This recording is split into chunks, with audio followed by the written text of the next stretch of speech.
So now that we've got an idea of how we want our scene to look, and we have the basic blocking set up, we can get into the actual process of building our scene. One of the first parts of building our scene is figuring out how we want to build our landscape. So we have a few different options for creating a landscape in Unreal Engine. And the first option that I've covered in day 3 of this course in the lesson titled Creating a Landscape is using Unreal Engine's built-in tools. This method utilizes the built-in landscape modeling tools inside of Unreal Engine, and it can be a good way for quickly constructing or modeling a landscape.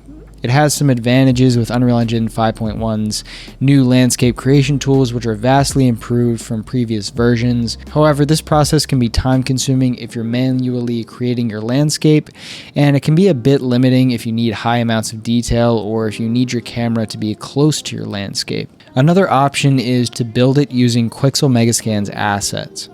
The advantage to building our scene this way is that we get a ton of detail on every level of our landscape because we're using highly detailed meshes to construct every aspect of the landscape. This results in us being able to get close to the landscape without having noticeable texture stretching like we would see on a displaced landscape, and it's going to increase the level of detail perceived by our eye, which is going to make for a much more convincing end result. So to do this, we're going to be essentially developing our landscape in 3 layers: the base layer, the upper layer, and the detail layer.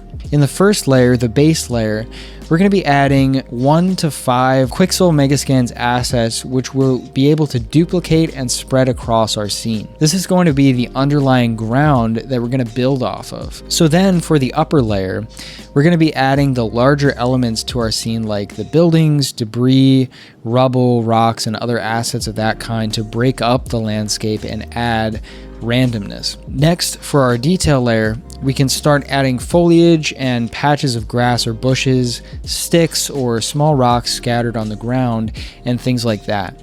This is going to tie our scene together and give the level of detail that we're used to seeing in the real world. So let's get started by importing the meshes we want to use into Unreal.